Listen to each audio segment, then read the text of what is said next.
चलिए तो आज हम स्टार्ट करते हैं। आज हम लोग पढ़ेंगे क्लास 7th का साइंस, जिसमें हीट चैप्टर नंबर 4 चल रहा था। इसमें हम लोग कई टॉपिक पीछे भी पढ़ लिए थे और today I am going to discuss about the transfer of heat का ट्रांसफ़र जो है किस प्रकार कितने प्रकार का होता है।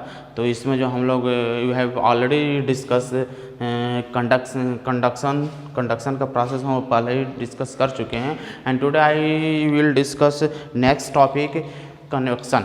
तो हम लोग आज पढ़ेंगे convection, what is the convection and how the heat transfer from hot part of the body to the cold part of the body by the process of convection. इसको जो है हम लोग आज जो है इसके बारे में आज हम लोग यहाँ पर डिस्कस करेंगे। ठीक, इससे पहले के जो टॉपिक्स थे सारा अपलोड हो चुका है ऑलरेडी है, यह been uploaded on the YouTube channels और the app of the SSD public schools app. तो यू कैन सी ईजिली या यू कैन गेट ईजिली, आप उसे आसानी से देख सकते हैं, प्राप्त कर सकते हैं। यदि आप उसे नहीं देखे हैं तो first of all you go on the channels of school और on the app of the school and you can easily find all the topic related to the science of class 7th and other topic of all the subjects are also uploaded on that channels and app. So you can easily see and easily get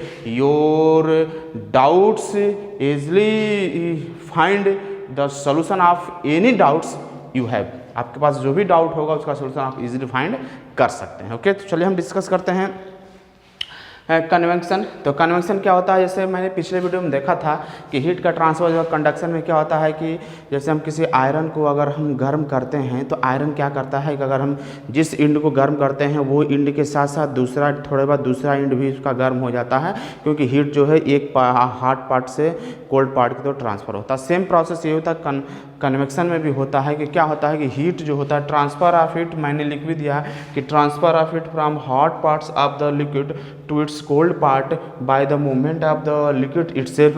कह रहा है कि जो heat का transfer होता है body के hot part से कोल्ड पार्ट तक bye the movement of liquids. Conduction में क्या होता था, लिक्विड्स के पार्ट्स के लिए हमारे मूव नहीं करते थे, हीट का ट्रांसफ़र होता था one body to another body. But convection में क्या होता है कि पार्ट्स के लिए हमारा मूव करता है और पार्ट्स के लिए मूव करने से हीट हमारा क्या होता है, एक बॉडी से दूसरे बॉडी में one part of the body to another part of the body transfer होता है। दैट प्रोसेस का कन्वेक्शन। कन्वेक्शन जो है जनरली आपके दो चीज़ें में होता है। कन्वेक्शन जो आपका है लिक्विड्स में होता है, लिक्विड्स एंड एयर, ये दो चीज़ों में कन्वेक्शन होता है। कन्वेक्शन जो है सॉलिड में नहीं होता है, ठीक है, क्योंकि सॉलिड्स के पार्ट्स के मूव नहीं करते हैं एंड लिक्विड्स और एयर के पार्ट्स के क्या होता है आसानी से इजीली जो है मूव करते हैं। इसलिए कन्वेक्शन का जो प्रोसेस होता है इससे वो क्या होता है लिक्विड और एयर। अभी हम देखेंगे कि कैसे लिक्विड और एयर के पार्ट्स की जो है कन्वेक्शन से ये जो है वन पार्ट टू बॉडी के एक पार्ट से दूसरे पार्ट तक कैसे जाते हैं, इसके बारे में भी हम डिस्कस करेंगे। फिलहाल आप इतना जानते हैं कि कन्वेक्शन होता है वो हमारे लिक्विड और एयर में होता है, सॉलिड में नहीं होता है। तो चलिए हम देखते हैं कि कैसे जो है हीट जो हमारा होता है एक पार्ट से hot part of the body to cold part तक ट्रांसफ़र होता है। इसके लिए हम क्या करेंगे कि एक छोटा सा बर्तन ले लेंगे, विजिल ले लेंगे और विजिल लेने के बाद इसमें हम वाटर फिलअप करेंगे। ठीक, मान लीजिए मैंने इसमें वाटर डाला ऐसे, और वाटर डालने के बाद इसको हम क्या करेंगे, हीट करेंगे। ठीक, जब आप इसको हीट करिएगा नीचे से बर्नर लगा के, जब आप इसे हीट करिएगा बर्नर लगाने के बाद, ठीक, तो आप देखिएगा, देखने के बाद जब बर्नर लगाने के बाद जब इसको आप हीट करेंगे तो आप ये पाएंगे, हीट करेंगे तो आप ये पाएंगे कि पहले नीचे वाला जो बॉटम में लिक्विड्स होता है वो पहले क्या होता है गर्म होगा। गर्म होगा तो आप ये देखेंगे कि यहाँ का जो लिक्विड होता है वो ऐसे ऐसे उठेगा और उठने के बाद जो ऊपर वाला ठंडा लिक्विड होता है वो क्या होता है नीचे आता है, ऐसे नीचे आता है। ये प्रोसेस जो है लगातार चलता रहता है। ऊपर का जो हमारा वाटर होता है, जो ऊपर का वाटर होता है, थोड़ा हम ऐसे क्लियर बना दे रहे हैं, आपको क्लियर समझ में आएगा, ठीक ना।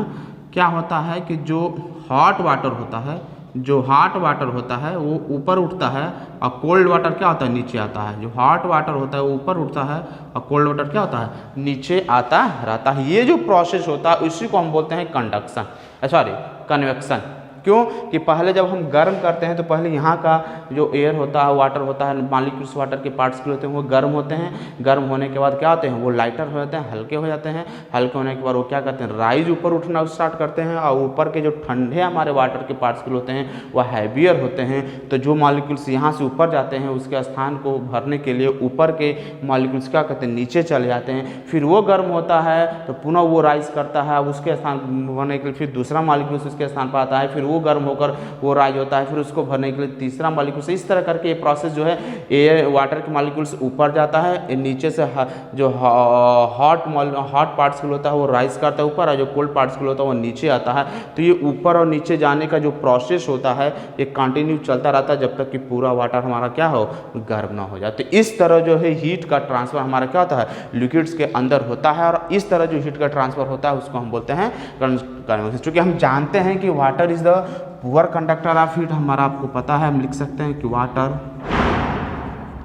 Water is a poor conductor of heat. Water क्या आता है, हीट का पुअर कंडक्टर होता है, इसमें हीट जो है ट्रांसफ़र नहीं होता है। इसलिए इसमें जो होता है हीट का ट्रांसफ़र जो है मॉलिक्यूल्स के मूवमेंट से होता है। मॉलिक्यूल्स देख रहे हैं आप, इसमें क्या है, मॉलिक्यूल्स जो है हॉट मॉलिक्यूल्स ऊपर जा रहा है, कोल्ड मॉलिक्यूल्स नीचे आ रहा है, फिर हॉट मॉलिक्यूल्स ऊपर जाएगा, कोल्ड मॉलिक्यूल्स नीचे आएगा। तो इस तरह का जो प्रोसेस होता है जिसमें मॉलिक्यूल्स जो होते हैं गर्म मॉलिक्यूल्स यानी हॉटर पार्ट से, ये वाला पार्ट्स मेरा हॉटर है, हॉटर पार्ट से कोल्ड पार्ट की तरफ आपका मॉलिक्यूल्स जा रहा है और खुद ही हीट को अपने पास लेके जा रहा है, मॉलिक्यूल्स खुद ट्रांसफ़र कर रहा है। सॉलिड जैसा नहीं है कि सॉलिड्स के मॉलिक्यूल्स की मूव नहीं करते हैं, इसलिए उसमें के मॉलिक्यूल्स मूव नहीं करते हैं, हीट का ट्रांसफ़र होता है विदाउट मूवमेंट। और यहाँ पर जो हीट का ट्रांसफ़र होता है क्या होता है, पार्टिकल के मूवमेंट से होता है। तो चूँकि पार्टिकल से मूवमेंट से होता है इसलिए इसको हम बोलते हैं कन्वेक्शन। और ये जो सर्कुलेटरी मूवमेंट होता है वाटर का बीकर के अंदर जो सर्कुलेटरी मूवमेंट होता है इन which hot particle rise and cold particle go down again and again is called the circulatory current। और उसको हम क्या बोलते हैं, ये जो हमारा होता है कन्वेक्शन करंट कह सकते हैं। सर्कुलेटरी मूवमेंट होता है उसको बोलते हैं कन्वेक्शन करंट। तो हम कह सकते हैं कि जो circulatory movement of the particle of water in the beaker in which hot particle rise up and cold particle go down again and again is called the convection current. इसको हम बोलते हैं कन्वेक्शन करंट। तो ये भी हम लिख सकते हैं कन्वेक्शन करंट होता है। चूँकि वाटर जो होता है हमारा गुड कन्वेक्टर होता है, हीट कन्वेक्टर और कंडक्शन में अंतर समझिएगा। हम कह सकते हैं water is a good conveyor. Conveyor का मतलब होता है हीट को कन्वर्ट करता है बढ़िया से, यानी हीट जो उसमें आसानी से क्या करता है, water can transfer heat bye convection only in the upward direction. चूँकि ये हीट का जो है ट्रांसफ़र करता है सिर्फ अपवर्ड डायरेक्शन में, क्योंकि जो हॉट पार्टिकल तो राइज करके ऊपर जाता है, इसलिए हीट का जो ट्रांसफर क्या होता है हमारा अपवर्ड डायरेक्शन में, ठंडा वाला फिर नीचे आता है, पुनः वो गर्म होता है, हीट को लेकर क्या करता है, ऊपर जाता है। तो हम कह सकते हैं वाटर में जो हमारा हीट का ट्रांसफर होता है सिर्फ क्या होता है, अपवर्ड डायरेक्शन में होता है। सेम कंडीशन हमारा एयर के केस में भी होता है। तो इसको नोट करिए। तो फिर हम एयर के मॉलिक्यूल्स के बारे में कंडक्शन इन एयर की भी चर्चा कर लेते हैं।